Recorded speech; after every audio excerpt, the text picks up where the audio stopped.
That's our Connection Network. No, we're not singing the song. It's barred. No Holds Barred Special Edition. JT and Aaron. No holds are still the holds are still not barred. Let's forget to put our names up. There they are. Yeah, they're not. We're no holds are still barred. Like right, it's just a special version of the No Holds being barred. It's still whatever, and it's still a mess. Anything can go. You know, the anniversary was recently for the movie. One of these days, we're gonna watch it together. Maybe for like the 1000th episode. Yeah. When we get to 1,000, yeah, definitely. We'll do it together from the nursing home. I remember when Brell. Brell will still be alive. That guy's gonna live forever. As he should. Anyway, if you're watching this, it's the only way to watch it because it's a special video edition. But thanks. Subscribe here. You can hit the button right below. You can leave a comment. We have a ton of content here on our YouTube channel. Some of it's simulcast audio. We actually have some audio exclusive as well. So the best way to get everything is to subscribe to this and then go to whatever podcast application you use and search for Connection and subscribe there. And then you can pick the medium that you prefer to take in this content from us. All right, so new concept for us. Yeah, go ahead. Yep. Well, I would say that this little episode here is probably the best time to leave a comment because it's a great place to leave suggestions for future things or whatever. Agreed. You'll see it'll fit within the theme that we haven't even mentioned yet. Yeah. Well, that theme we're going to do tonight is what if, which I always find to be an interesting premise for a either written column or audio, video, whatever it is. Like, there's so many possible what ifs in wrestling history. Oh, we're doing wrestling? Oh, yeah. I know you thought I thought we were doing like what if Hitler died and then, like. I thought you meant like real world romance. Like, what if Kanye West never married Kim Kardashian? Could have happened. What if we lived closer? Speaking of romance, what could have been? We wouldn't have 5 asshole kids. Anyway, would be happy as fuck though, like the Flintstones. Yabba dabba do. Run it out podcast. Nothing else going on. And the best. All right. So this concept is very simple. What if, like we said, what if I always enjoy those when it comes to pro wrestling? Because I think there's endless topics. It's just little things here and there that could change everything. And you always hear the big ones, Montreal and all that. But we want to do some different stuff. And like I said, it's even the smallest of things could really make major shifts in wrestling history. So what you and I did was, specifically you, reached out to our buddy Marcus and asked him to create a list of what ifs. Just give us something to talk about. So, like Dolly Parton said. Yeah, and we threw out. We didn't say love. We said not about love. Correct. Anything but love. Yeah. Richard Lewis. Anyway, so Marcus sent us a list. We have not looked at it yet, so we're going in blind. We're going to do probably just one this episode. We'll see if it's quick. Maybe we'll do 2, but we're planning on 1. All right. So Marcus's first one is. Oh, you got it. Okay. What if Sting is the 3rd man in the New World Order? Okay, so a big one to start. Okay, it's a meat to it. So let's clear the scenario. It's all exactly the same, except the 3rd man down is Sting. At Bash at the Beach, 96. So let's play it out. Let's do, instead of Luger getting carted out, Sting gets carted out, and then he comes back and turns. The 3rd man. Yeah. Okay. Yeah, and it's probably something weak, kind of like how Luger was like weak, so it looked like he might possibly come back. Okay. So is there a 3rd guy? Let me ask you this, though. Is there a 3rd guy in the face team? Because we had 3 guys. Well, I guess it's still Sting, Sting, Luger, and Savage. Okay. Yeah, I think let's not complicate the build because we're already got enough. Yeah. Because this is probably massively widespread, right? Because without the Hogan turn, I'm going to say that the NWO probably has around the same impact as the Invasion. Yeah. I mean, there's some juice to it because Sting is such a WCW lifer, right? Yeah. But it's not the same as Hogan. And he's not going to the WWF, right? So it's like he turns heel, but he's turning on Luger and Savage, right? And who are not really. I mean, Luger's a WCW guy, but he had just been in the WWF less than a year later at that point, or earlier. I mean, Savage is really a WWF guy. So Sting turning doesn't have the impact. And I think what we've seen on Wrestling Warzone every other Monday here, a big part of why Hogan worked is that he's so hateable and he's not cool. He's the He king of acts cool. Hulkmania. Yes. He acts cool, but he's not. No. Hall and Nash are fucking cool though. Yeah. So now if you have Sting with them, who Well, what does Sting's character look like? Because that's probably an important part of this. Like Hogan worked because he changed his whole persona, right? Like I think Sting doesn't change a ton. I think he maybe goes to black and white a little bit sooner, like the Crow look, because that's not that far off. So you could think maybe it's in their head. I think he slicks back the hair. Yeah. Even more. So you start wearing the suits. Maybe he's got the goatee. Maybe I don't know. But yeah, maybe a suit for promos. But I think the fans are more likely to cheer that group. Is what I'm trying to say. Maybe. I think he probably his character ends up being a bitter character. Yeah. Like I find Hogan is more of a megalomaniacal character. Right. Like I did everything, I did this, and I'm the greatest. And whereas I think Sting's would have to be based much more on like, you know what, Lex? Like I stood up for you for the last year through your bullshit, or 6 months or whatever it is, through your bullshit, where like every time I turn around, you're suddenly slapping the fans' hands and they still cheer you. It'd have to stem No, there's a from, big one on the table. He's gonna say, I was here through the dark days carrying the company. And as soon as Hulk Hogan showed up and Macho Man, you pushed me aside. Yeah. And I was the third guy, metaphorically. I was the top 3 instead of top 1, your guy, right? Now you've built the whole promotion on Hulk Hogan, and now what? So I think the biggest impact from Sting being the third man isn't Sting being the third man. It's the likelihood that Hulk Hogan remains a face defending WCW against the NWO, and Hogan in early '96 was wretched. I mean, his promos were terrible. The crowd was against him. He ruined. No one has ever had a bigger turnaround in a year than him. Like Chad and I watched all that year of Nitro, pay-per-view, and Clash, and everything else. And that first 5 months of Hogan or 4 months of Hogan, he's the worst part of every Nitro. It is not hyperbole. He is terrible. And then he's the best part of every Nitro for the back half. So let me ask you this.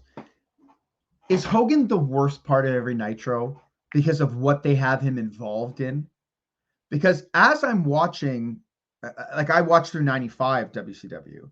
Now, granted, I'm only watching the pay-per-views, 94 and 95. I find 94, 95, it's fine. Like, it's not like, he's not like so overbearing that like. He is on these Nitros. Yeah. Yeah. I mean, if you just watch January to April 96 Nitro, you'll hate him. Well, that's like, but that's what I'm saying. He's involved with this Dungeon of Doom and this like supernatural bullshit. No, that's after that. This is where he's like with the horse, but like it's him and Savage against Flair and Arn and the Dungeon of Doom. But he's like, he's beating the shit out of everyone. His promos are so corny and hokey and over the top. Everything seems forced and fake, and everyone else seems like more realistic, and he just seems like wicked corny and cheesy. Right. Him versus Giant at Super Brawl is one of the worst matches I've seen. It's just awful. Plus, the uncensored match is terrible. Yeah. So yeah, okay, I can see that working then. So, but then, is it going to be like Sting and the Outsiders against like Hogan, Savage, Luger? I guess. I mean, what else? Hogan's got to come back. So, like, what are you going to do with him? That's such a huge failure in terms of narrative, right? Because it makes no sense. No, I mean, like Hogan and Savage are WWF guys, right? Yeah. And Luger, I'd still at this point would consider him a WCW guy, but he was just there, right? He had just come back. That's it. So it's weird to have those three. Like, I think if it was Sting, Sting and the Outsiders, like if we removed Hogan and Savage from the argument, right? If it was like Sting and the Outsiders against Flair, the Horsemen, including Luger, right? I think that would be good. Yeah, but how are you going to take Hogan? I mean, Hogan's going to be. Where's he going to go? Well, they're just going to let him walk, I guess. But well, they just spent 2 years worth of time and money invested into him. Yeah. But there's a ripple. All right, so let's play it out. Let's say he leaves. Let's say they say we don't. It doesn't make sense to have you here. You're not going to be a top guy. Yeah. Go. Back to WWF in '96. Yeah, that's exactly where he goes. Kneecapping Shawn. And it's funny, because like up until that point, WWF has been actively mocking the fact that Hogan was still wrestling. Does Austin rise with Hogan there? No. And I think the other thing, I think, yeah, Austin doesn't rise, but the NWO doesn't rise. I think it becomes just a storyline, just a regular WCW storyline that maybe has legs and maybe lasts. Probably dead by Starrcade. I think so. So then, never mind Austin rising. Is there any form of attitude era that happens? I would say no. Well, there's two paths. One is if Hogan stays in WCW, I think the WF path goes kind of undeterred because Austin was already launching as the end. Like, he wins that King of the Ring in June. He's over in that moment. We're not even at the NWO yet when that happens. So they don't push him to later, but the crowd was already there with him. So I think there's a chance Austin still catches fire. I don't think Nitro goes on to dominate Raw in the ratings like it did, but Nitro was already beating them in '96, like before the NWO. So I think WWF is still pushed to do something. I think what you lose out on is, so I've had a long running theory about Vince McMahon and the WWF as a consequence, in that they will do anything not to be creative if they can. Right. Best example ever is 2014, Daniel Bryan gets hurt, and now all of a sudden John Cena is the guy the company doesn't want to be champion. Right. It doesn't make any sense because he's been champion. So anything they can do to not do that. So I think if the NWO doesn't catch fire, I'm pretty sure that it becomes, maybe WCW is beating them in the ratings, but I'm sure it's closer, and I'm sure it oscillates. I think that back end of '96 still swings heavily in WCW because I think the NWO would still be hot enough, not an all-time angle, but the intrigue would be there because they're still going to have other guys jumping probably as part of it. Like, you still may have Six come in, like, so you're still doing the turns and the jumps and Bischoff's core idea was still the invasion taken from UWFI, right? So you're still going to get that kind of stuff. So maybe it doesn't become like a zeitgeist thing that goes next level, but I still think it's a very successful pro wrestling storyline that helps carry them along. I think it depends on, honestly, I think it depends on Hogan now that we're talking if he stays or goes. Because if he stays, I think the whole angle suffers because he's the worst possible person to fight this invasion. Well, he is beating Sting at Starrcade if he stays. That's your main event for Starrcade. Yeah. Hogan leg drops Sting. No doubt. Yeah. So Piper beat Hogan at Starrcade, right? So it could still continue from there for sure, depending on who they continue to bring in. And do they eventually turn Hogan? I mean, who's to say they still don't turn him at some point just because he wasn't the third man? Do you think in their minds in WCW, the plan was always a 2-year plan? Because the NWO? Yeah, because it almost like the NWO almost should have ended at Starrcade 97, right? When in theory, the way they set that up at Fall Brawl should go all the way to that Starrcade with Sting finally beating him and burying him. You know what I mean? Yeah, and it dissolves there. Because that's why Piper, that's why Piper can beat him at Starrcade, not win the title, and it's fine because we're still going for another year. Yeah, I don't know if they even had planned. I mean, I don't know. Someone who listens to all the podcasts that I don't like, Bischoff and Pritchard and all those guys, right? I'm sure maybe this has been talked about. I would think maybe the original idea was to end at Starrcade 96, and then it got pretty hot, and they realized that they were onto something, right? Is there a world where it just ends there? It's a 6-month thing, and Hall and Nash just become acclimated to the roster, and you go on. And I think you could have Sting leave at Fall Brawl and fight at Starrcade 96. Yeah, easily, right. I think once they kind of got a couple months in, they were like, okay. Once they saw how over Hogan got as a heel in that role, I think they realized this has some juice. I'm with you. I think if you look back, Starrcade 97 should have been the end. Yeah.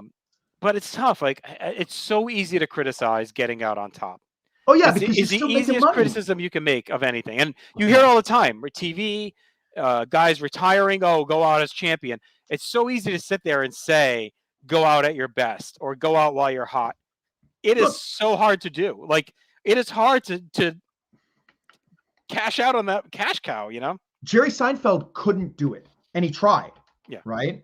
But even he didn't go out at his best. Right. It was on a slight decline. So I think he did it well. But because that show could have went on another 4 or 5 years easily. Easy. Easy. Yeah. Yeah. So no, I don't begrudge them. It's hard. It's really hard to say when you're making money hand over fist too with merch and all that other That's what I shit. mean. It's like how do you just and when you factor in the political piece too, it's like Yeah. you got some big players involved in it that are like, no, I'm not like Well, no, once you get to the Wolf Pack and then it gets like crazy after that. but the Wolf Pack was like a logical extension of that storyline, right? Yeah. And probably could have worked if there wasn't so much other bullshit.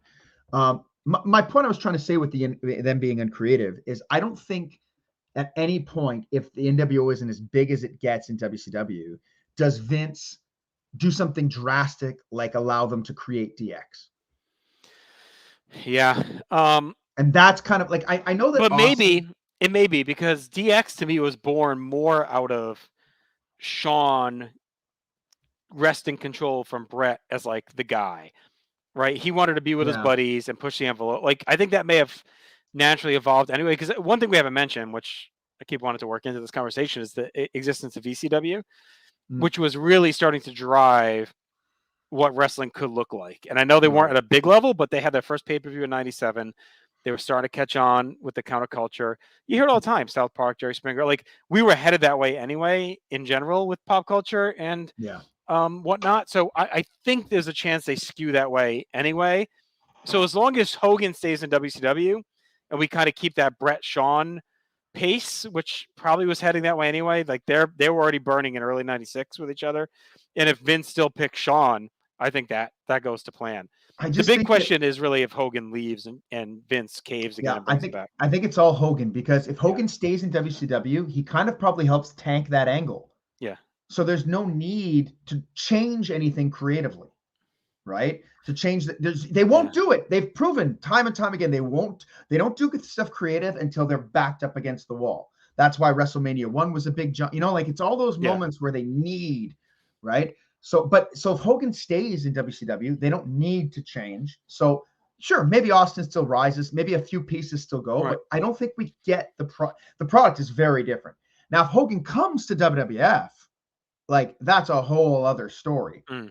because for sure he becomes the number one guy again, Yeah. Yep. right? Now, do they turn him heel? Like that's the thing, and I No, I think think they still bring Austin up and then Hogan just fights him. it beats him. Yeah, or they turn Shawn heel again at the end of '96. He loses the belt somehow to someone, and then It's almost like, but it's an interesting thing because the way that world is constructed, a guy like Shawn in 1997, 98, whatever, is not a credible opponent for Hulk Hogan. right. He is in 2005 because Hogan's old, right? But at this point, like he's much smaller than he looks smaller than Flair, like, and he's not I considered the wonder if Sid is master. still comes back and pushes up because Hogan can kind of go back to that too if you want Hogan Sid Yeah, again. Um, yeah, I I wonder think Hogan Austin seems logical because I think Austin would have already started to kind of catch a little bit, and Hogan comes in immediately. He's like, I want to be put with that guy because he's the but is hottest Austin heel. a heel at this point? Yeah, because Hogan in theory wouldn't show up probably until the fall is my guess The because they fall do of the what, end. 96? Yeah, as long as he comes in after King of the Ring, I think Austin's already shown. Plus, Austin had the ECW run that showed like he could talk, like, and he was being prepped in WCW while Hogan was there. Then he got hurt. So, like, I think Hogan sees enough in him to say, "Give me him." Austin can talk shit, and Hogan beats him. I guess the only question then becomes like, does that affect WrestleMania 13? Right? Like at WrestleMania 13, is Hogan in the title picture because Austin isn't, or is that just a match that happens on its own? I think Like, maybe that happens.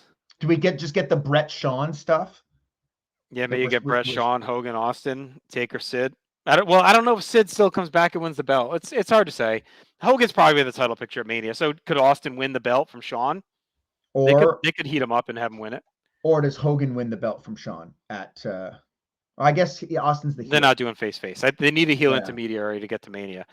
So unless Sid still comes back and they try with him, I think it's Austin.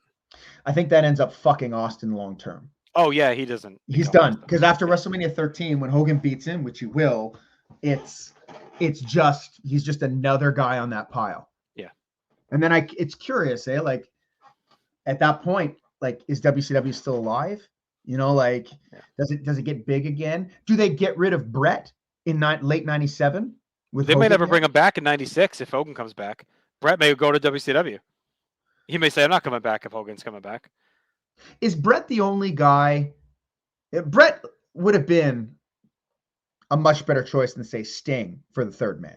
And I want to say this, and we can either end here or use the jumping points or call, but I think Sting turning and being the third man is the worst possible choice of any other choice they could have picked. I'm serious with that. Like, I think he's the worst possible choice.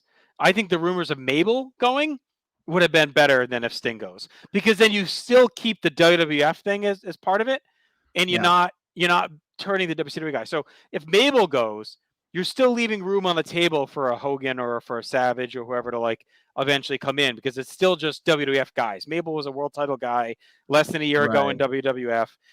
Luger would have worked fine because everyone kind of expected it to be him anyway. Savage would have been fine because he's a WWF guy anyway. Hogan obviously was fine. And then after that, you start to dip down. Like, who's really even there? Giant. I mean, no one else are really going to give that. I mean, it could have been 6. Like, that could have been like. I think anything else still keeps the image, because the biggest part of the NWO, besides Hogan's allure, is that it's the WWF invading. Yeah, I mean, the only Sting turning isn't the WWF invading anymore. It doesn't make as much sense. By the time they get to WCW guys going, it's Giant, who had only been in WCW for a year. He wasn't a loyalist, and they play it as he's being puppeted by Hogan anyway. Right. Sting's not like what. Yeah, maybe he's bitter, but like, we don't have any real WCW bitter guys turning to win. I guess the only thing I would say to that is I agree for the most part. I think there's a way to spin it so that it becomes like, well, though he's been a mole for X amount of years or whatever. You know Sting? What I mean? I mean, for how long? But as I'm saying, I think there's a way 8 years and he's never been in WWF. He's a mole for a company he's never been at. My only counter to it, and I think you're right for the most part, that Sting is probably, I think Sting is the worst possible outcome for the allure of ex-WWF guys, right? I think Luger is a worse choice for the storyline in general, only from the perspective of, I think this spark that WCW got from Hogan turning heel, that was the novelty, right? It's like, oh my God, Hogan's a bad guy, right? I think you still get that spark a bit with Sting, not as much, obviously, but you still get, there's nothing surprising about a Luger turn. There's nothing really intriguing about a Luger turn. Well, it's playing it safe, right? It's Austin. Yeah. It's Shawn winning the 96 Rumble. It's Austin winning the 98 Rumble. It's kind of the chalk pick. It's like, okay, Luger's the guy. We know he's kind of an asshole. He was just in the WWF. Of course, he's buddies with Luger with Hall and Nash. Like, and actually, it's a logical story, right? Because Bischoff can then say, I never wanted this fucking guy. Sting, this is on you. You better fix it, right? Like, and you can say, like, of course Luger was going to turn. He was ready to turn at a moment's notice. He's a mercenary. Yeah. I mean, I think you could do a Sting. Yeah, you could do a Sting too, though. You're right, he's not a WWF guy, but you could play the role of like, listen, I've been a loyalist since 1988. I've done everything for this company. When it came time to renegotiate my contract, they lowballed me. Like, the NWO was willing to pay. I think it works eventually, but not early. I feel like early they needed that vibe that it was real. They needed that vibe that it was real early on, and they had it. Yeah. I guess I think it's both. I think why Hogan works so well is that it's real and spectacular. It's spectacular. All right, see you, Jockass.